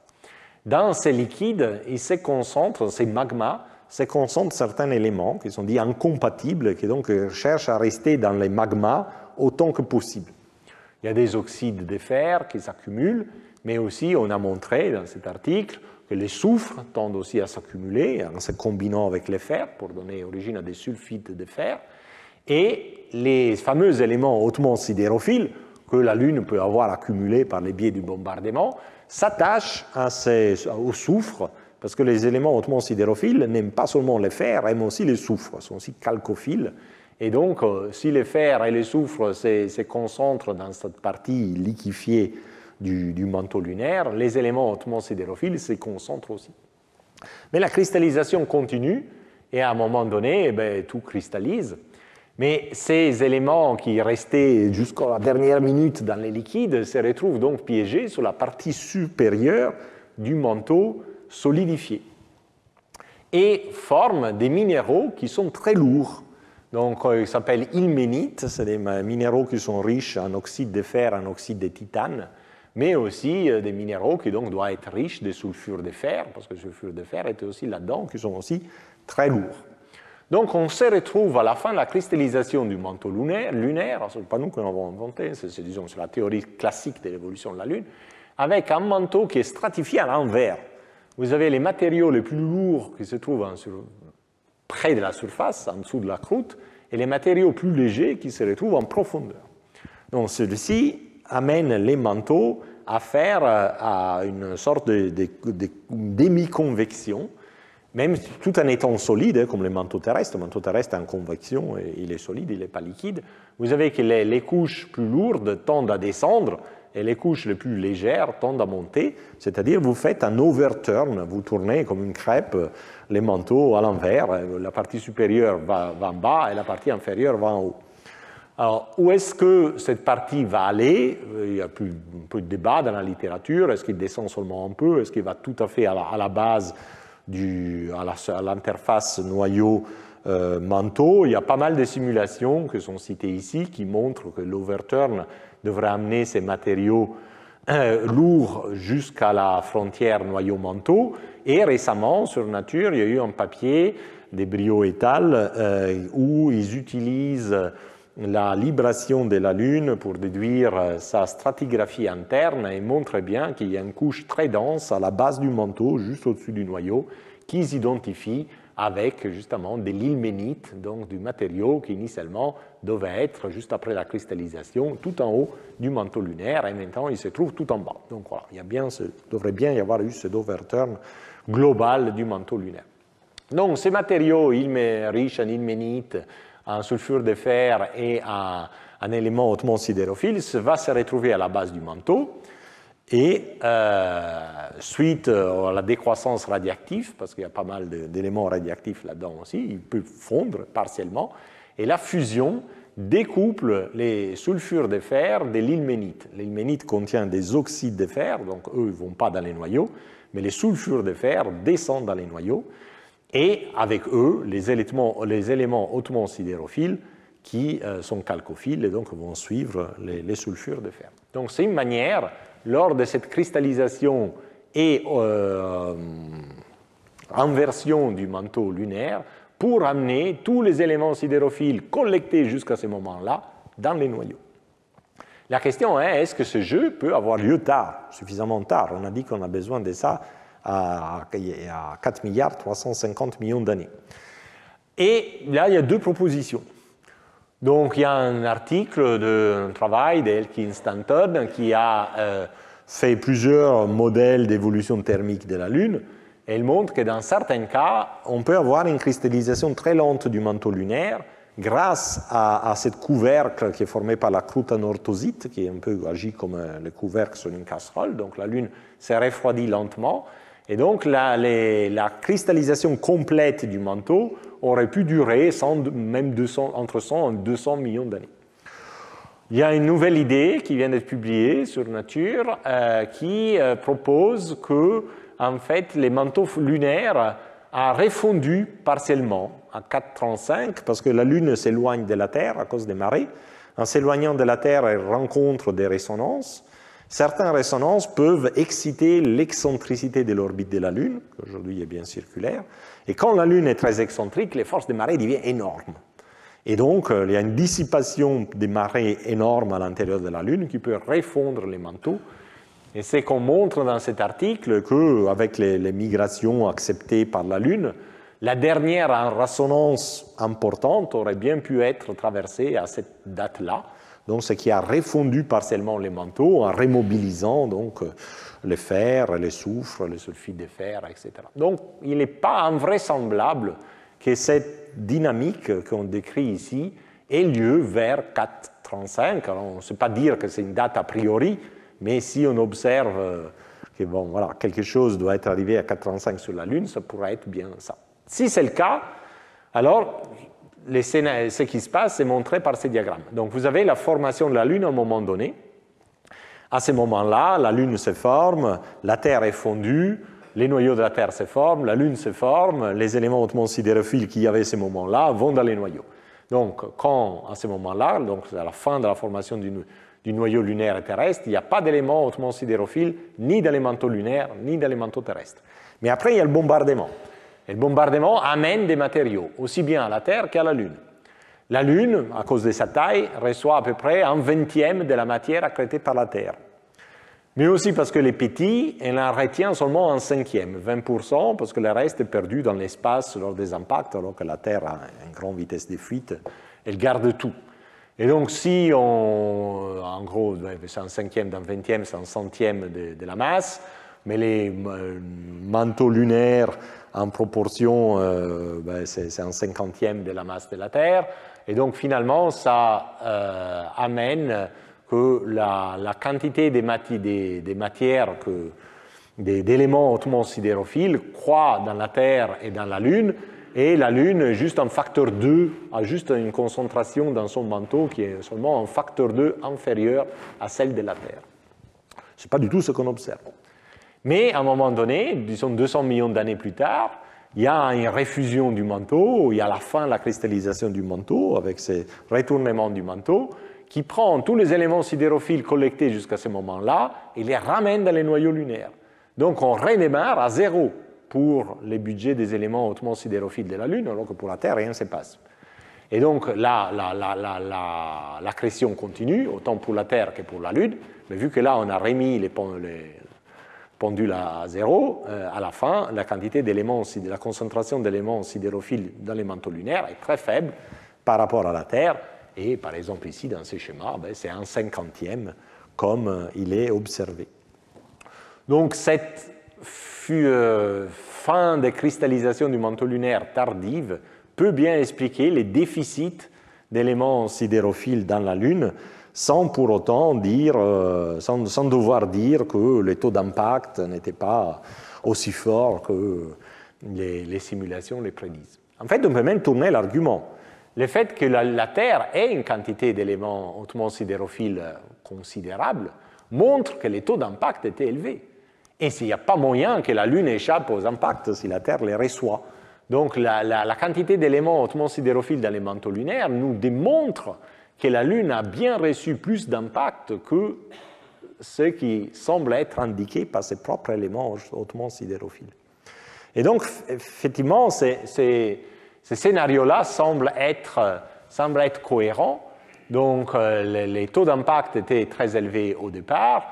La quantité de matière accrétée par la Lune est très élevée, plus élevée que cette limite donnée par les éléments hautement sidérophiles. Et c'est en accord avec la quantité de masse que la Terre a accrétée. Mais il y a eu cette cristallisation finale du manteau relativement tardive. Et si elle est tombée à 4,35, tout ce que la Lune a accumulé en termes d'éléments hautement sidérophiles avant 4,35 a disparu dans les noyaux. Et donc c'est pour ça que la masse qu'on voit aujourd'hui ne reflète pas les bombardements totaux, mais seulement les bombardements reçus depuis 4,350 milliards d'années. Voilà, donc cet argument très fort des Ryder s'explique comme ça, s'expliquerait comme ça. Notre point qui a été considéré difficile est la formation de bassins très tardifs. Donc je reviens à Imbrium. Imbrium et ce bassin-là, il est les troisième derniers bassins à s'être formés sur la Lune. Et ça, on le sait en observant les éjectats de chaque bassin, la stratigraphie relative. Donc on sait faire très bien la stratigraphie relative des différentes structures d'impact et dire quel bassin s'est formé avant quel autre. Ce n'est pas trop daté, mais on sait la chronologie relative. Donc Imbrium est géant, un des plus grands bassins sur la Lune, un diamètre de 1160 km. Et sur Imbrium, on sait beaucoup de choses parce qu'on a atterri dedans avec Apollo 15. Donc là, on a pris des vrais échantillons d'Imbrium, on les a datés, on sait pertinemment qu'il s'est formé il y a 3,92 milliards d'années. Voilà. Donc c'est assez tard quand même. Donc la grande question est, est-ce qu'un bassin si grand peut se former si tard? Parce que pour former un bassin si grand, selon les modèles d'impact, les simulations d'impact que différentes personnes font, il faut quand même un projectile de 100 km qui percute la Lune. Donc est-ce qu'on peut avoir dans ces schémas de décroissance des planétésimaux terrestres, etc., un objet de 100 km qui frappe la Lune à 3,92 milliards d'années, c'est-à-dire 600 millions d'années après la formation de la Lune? Est-ce que c'est réaliste ou pas? Et aussi, Imbrium n'est pas le dernier, il est troisième du dernier. Il y en a deux autres des bassins qui se sont formés plus tard. On ne les sait pas stratigraphie, on ne sait pas quand, parce qu'on n'a pas d'échantillon, on n'a jamais atterri dedans, donc on ne sait pas quand ils se sont formés, mais ils se sont formés après Imbrium. Ils sont plus petits. Il y a Oriental, qui est juste sur les bords, entre la face visible et la face cachée. C'est un bassin de 900 km, et qui donc, selon les modèles, a été formé par un projectile d'une cinquantaine de kilomètres. Et Schrödinger, qui se trouve sur la face cachée de la Lune, c'est le tout dernier bassin à s'être formé. C'est tout petit, donc il se qualifie comme bassin de justesse, parce que 320 km, 300 étant la limite pour définir, séparer un cratère d'un bassin. Et donc, lui a besoin juste d'un projectile d'une vingtaine de kilomètres pour se former. Donc, il y a trois bassins qui se sont formés, trois impacteurs plus grands que 20 km qui ont frappé la Lune après 3,9 milliards d'années, dont un très gros. Est-ce que ça a du sens ou pas? Donc avec David Nesvorny, on a repris tous nos calculs, etc. Et on a trouvé que ce n'est pas complètement, c'est pas incompatible. Donc encore une fois, c'est le même diagramme que tout à l'heure, hein, avec les trois composantes. Donc une composante cométaire, il y a même une longue queue cométaire grâce aux disques dispersés, bon, peu importe. Il y a les astéroïdes qui ne tombent pas à zéro. Il y a ces planétésimaux terrestres qui vont disparaître complètement. Et ça, c'est la cratérisation totale que la Lune reçoit. Et cette fois, on ne montre pas le nombre de cratères plus grands qu'un kilomètre, on calcule le nombre de bassins qui se forment. Donc, selon ces calculs, voilà, les derniers bassins, statistiquement, devraient s'être formés à 3,7 milliards d'années. À 3,92, on aurait dû avoir, depuis 3,92 milliards d'années, deux bassins. On en a trois, bon, okay. C'est pas énorme. Mais bon, pour faire un bassin, il faut juste un projectile plus grand que 20 km. Alors qu'Imbrium est formé par un projectile beaucoup plus grand, 100 km. Et on calcule que la probabilité qu'un projectile de 100 km se balade encore dans l'espace et puisse frapper la Lune à un âge de 3,92 au moins est de 25%. Donc ce n'est pas 1, donc c'est un coup de bol d'avoir Imbrium, mais ce n'est pas 10-3 non plus, quoi. C'est 25%. Bon, alors, quand vous jouez pile ou face au casino, vous n'attendez pas toujours voilà, que les choses soient 1. Donc c'est finalement aussi la formation des bassins relativement tard, c'est finalement compatible aussi avec ces modèles de bombardement. Donc il n'y a vraiment pas besoin d'un cataclysme lunaire et tout ce qu'on observe sur la Lune peut s'expliquer dans un bombardement qui décroît exponentiellement, comme la courbe noire, moyennant certaines hypothèses, hein, comme celle de la cristallisation tardive du manteau lunaire, sans laquelle vous ne pouvez pas expliquer la faible concentration en éléments hautement sidérophiles. Donc, à résumer, ce n'est pas la fin, mais un résumé de cette partie, donc on peut dire que les bombardements lunaires, y compris sa phase tardive, ne nécessitent pas un cataclysme, ne nécessitent pas une instabilité des planètes, qu'il y ait eu une instabilité tardive des planètes géantes. Et donc, il n'y a plus de preuves fortes d'existence du cataclysme lunaire. Et donc, je dirais, il n'y a aucune raison a priori d'insister sur les cataclysmes lunaires.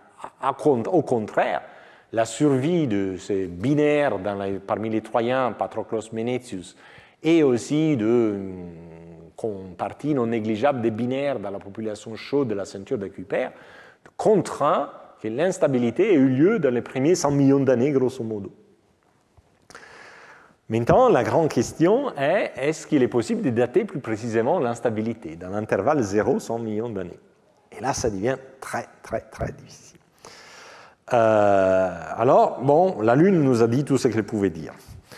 Et les premiers 100 millions d'années, c'est encore une période de transformation, il y a beaucoup de volcanisme, voilà, on ne peut pas chercher beaucoup plus loin sur la Lune. Donc, on peut faire une tentative en regardant les météorites. Les météorites viennent d'astéroïdes, donc des corps beaucoup plus petits, qui se sont refroidis beaucoup plus vite, qui donc devraient avoir gardé mémoire de ce qui s'est passé depuis des temps encore plus anciens que la Lune. Certainement, les astéroïdes se sont formés avant la Lune, même. Donc, on peut regarder les âges d'impact sur les météorites. Et ça, c'est un travail qui a été fait plusieurs fois. Et il y a un papier tout récent qui vient de sortir où ces âges d'impact, regardant les minéraux par la météorite totale, etc., ont été faits, donc en utilisant toujours les mêmes chronomètres, potassium-argon, et les techniques argon-argon, c'est des variantes du potassium-argon. Donc, ici, par exemple, ce diagramme vous montre la distribution des âges de choc sur les météorites qu'on appelle les chondrites ordinaires et les chondrites à instatite.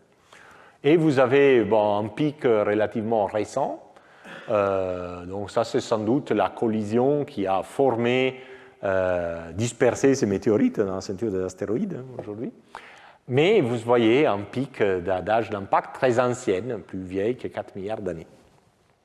Donc on peut, les auteurs ont analysé leurs données, ont essayé de fitter leurs données avec un modèle relativement simple de type Monte Carlo, où ils disent que les taux d'impact sur les corps parents de ces météorites avaient une décroissance dans les temps, selon une loi exponentielle. Donc il y a 3 paramètres. Il y a le taux d'impact initial F0, les temps auxquels ce bombardement se déclenche, toujours pour aller chercher une éventuelle instabilité, donc T0, qui n'est pas forcément 0, et taux est les taux de décroissance du bombardement une fois qu'il est déclenché. Et donc, on fait tourner la machine Monte Carlo, pour essayer de fitter au mieux les données, et on cherche à trouver quelle valeur des paramètres, des 3 paramètres, T0, taux, F0, reproduisent au mieux les données. Et là, vous avez différentes cartes, et à chaque fois que les données sont reproduites au mieux, c'est où les couleurs sont noires foncées, et donc vous déterminez pour chaque paramètre une distribution des probabilités. Voilà. Ce qui nous intéresse, je fais court, la méthodologie, est la distribution des probabilités de ce T0, donc le déclenchement du bombardement que les chondrites ordinaires et instatites ont subi. Et il trouve que cette fonction de probabilité, malheureusement, est mal définie, très, très étalée. Il y a une valeur préférée qui est 11,3 millions d'années, mais comme vous voyez, la fonction de probabilité, c'est celle-là, donc s'étale des 0 à 100 millions d'années. Donc, voilà.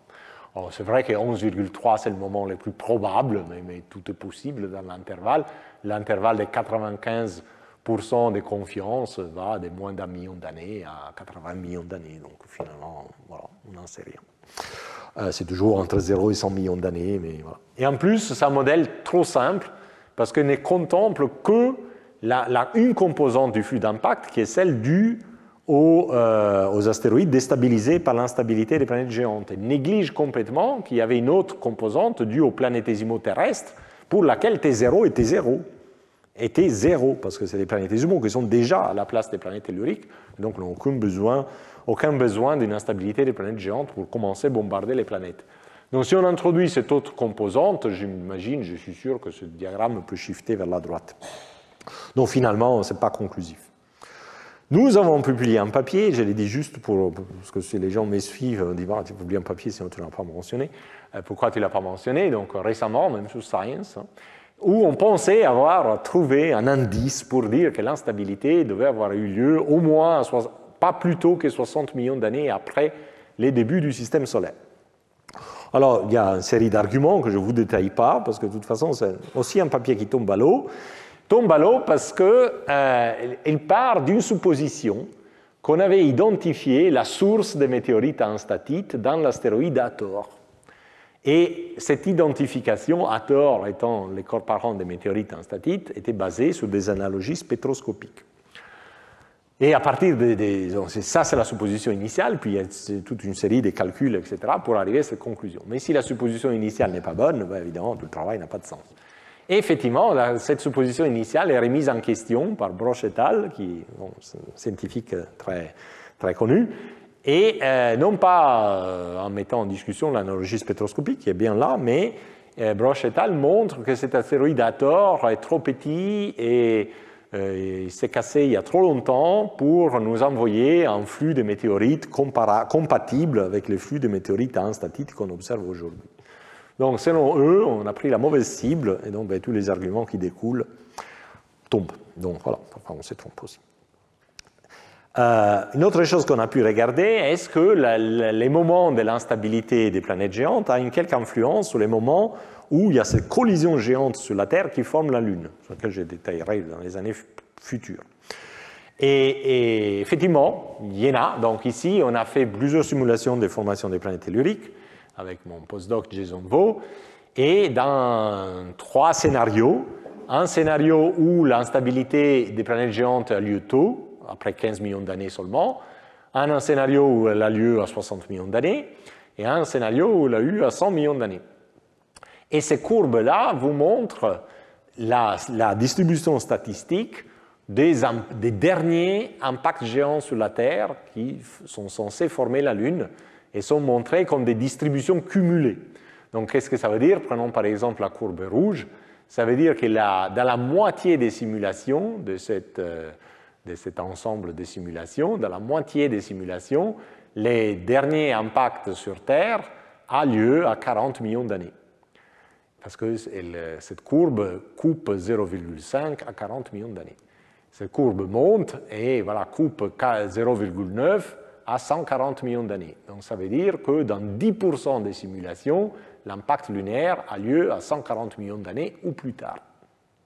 Et vous voyez que si l'instabilité est tôt ou tard, ces courbes se déplacent. Qu'est-ce que ça veut dire? Que c'est plus probable d'avoir une formation de la Lune plutôt tard si on a une instabilité tard, et plutôt une formation de la Lune tôt si on a une instabilité tôt. Mais ces courbes sont suffisamment dispersées qu'on peut avoir des lunes qui se forment très tard, même si l'instabilité est tôt, on peut avoir des lunes qui se forment tôt, même si l'instabilité est tard. Et pour ajouter confusion à la confusion, on ne sait pas quand la Lune s'est formée.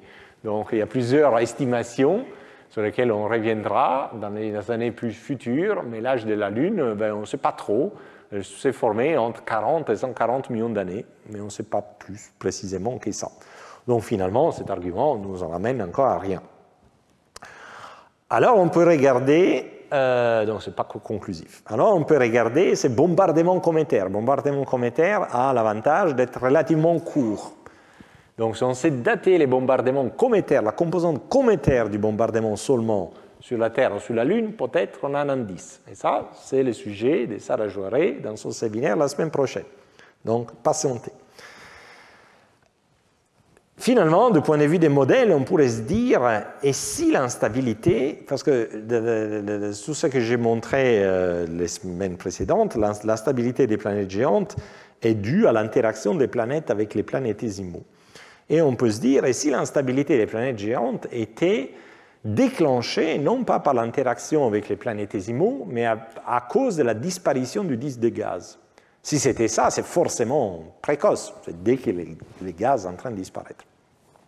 Donc il y a eu un article par Liu et al. Sur Nature il y a quelques années, où dans leur modèle, les disques disparaissent avec l'ouverture d'une cavité. C'est-à-dire les disques de gaz, initialement on va presque jusqu'à l'étoile, et puis il y a une petite cavité magnétique près de l'étoile, mais après par photoévaporation, cette cavité s'expand, s'étale, et donc les bords internes du disque des gaz, pas des planétésimaux, à un moment donné, va de plus en plus loin.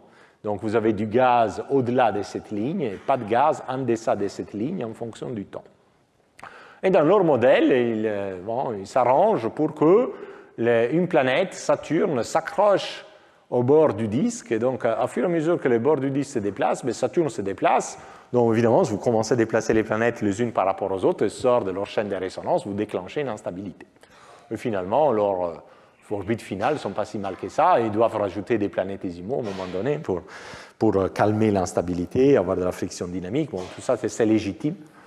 Voilà, donc c'est une démonstration, entre guillemets, que la disparition du disque des gaz aurait pu être les déclencheurs de la stabilité. Dans ces cas-là, c'est forcément très précoce. Alors, il y a plusieurs questionnements. Hein. Déjà, il y a des problèmes techniques dans cette simulation. À mon avis, les planètes ne s'accrochent pas du tout au bord du disque. Donc, il y a une erreur, je pense, dans l'article.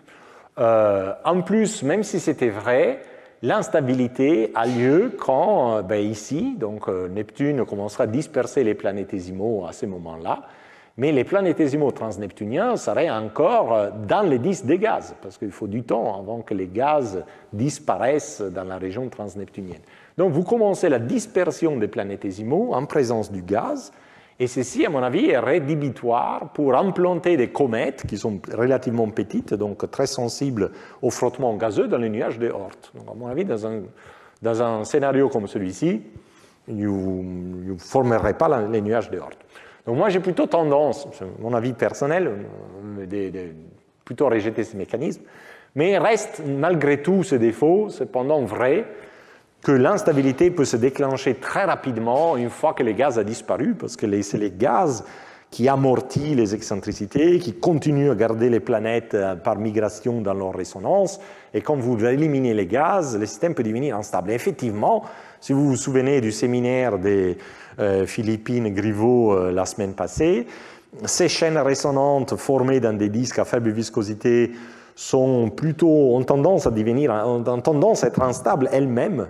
Et donc, dès que vous éliminez les gaz, les planètes devenaient instables parce que les gaz ne les retenaient plus. C'est vraiment la différence entre les chaînes de résonance faites dans des disques à faible viscosité, qui ne sont pas très propres, et les chaînes de résonance formées dans des disques à haute viscosité, comme celles qu'on faisait auparavant, qui elles, par contre, sont très propres. Donc, même si vous n'avez plus de gaz, restez là. Il faut vraiment que les planétésimaux chatouillent les planètes pour les faire devenir instables. Mais si la chaîne de résonance n'est pas très propre, elle peut franchement devenir instable toute seule une fois que les gaz ont disparu. Donc, des instabilités relativement tôt, donc quelques millions d'années après la disparition du gaz, sont parfaitement réalistes. Et donc voilà, je viens à mes conclusions finales de ce cours. Donc si l'instabilité des planètes géantes semble incontournable, on ne sait toujours pas quand elle a eu lieu, malheureusement. Donc au départ, les âges de choc lunaire avaient été interprétés pendant longtemps comme les signes d'un déclenchement, d'un bombardement soudain, 600 millions d'années après la formation de la Lune, donc un véritable cataclysme. Et s'il y a eu un véritable cataclysme, c'est à ce moment-là qu'il doit y avoir eu une instabilité des planètes géantes. Mais les nouvelles mesures, en particulier sur des minéraux, pas sur les roches totales, montrent que les bombardements étaient intenses aussi avant 3,9 milliards d'années et que donc peut-être il n'y a pas vraiment besoin d'un cataclysme. Et finalement, l'histoire de la cratérisation lunaire, qu'il soit pour les petits cratères que pour les bassins, peut s'expliquer dans un scénario où les taux de cratérisation sur la Lune décroît exponentiellement depuis les débuts. Évidemment, il y a un problème avec la quantité totale de matière apportée à la Lune, qui semble en contradiction avec celle déduite par la concentration d'éléments hautement sidérophiles dans les manteaux lunaires, mais cette contradiction peut être apparente et peut s'expliquer si les manteaux lunaires a terminé sa cristallisation ou a été partiellement refondu il y a 3,5 milliards d'années. 4,35 milliards d'années. Il y a une faute. Finalement, la survie des objets binaires, tant dans la population de Kuiper chaude que dans les Troyens de Jupiter, nous dit, et c'est un argument très fort, que l'instabilité doit avoir eu lieu pendant les premiers 100 millions d'années. Donc ça n'a rien à voir avec un cataclysme imaginé au départ, et donc il n'y a pas eu de cataclysme imaginé au départ, parce qu'une fois que les planètes géantes sont devenues instables, le système solaire est égal à celui d'aujourd'hui, et donc il n'y a pas moyen de créer un cataclysme lunaire. Donc l'instabilité des planètes géantes a eu lieu dans les premiers 100 millions d'années, mais ceci dit, entre le moment de la disparition du gaz et 100 millions d'années, il y a 100 millions d'années, 95, et on ne sait toujours pas dater entre 5 et 100 millions d'années l'instabilité des planètes géantes, et malheureusement, on est là. Voilà, donc merci.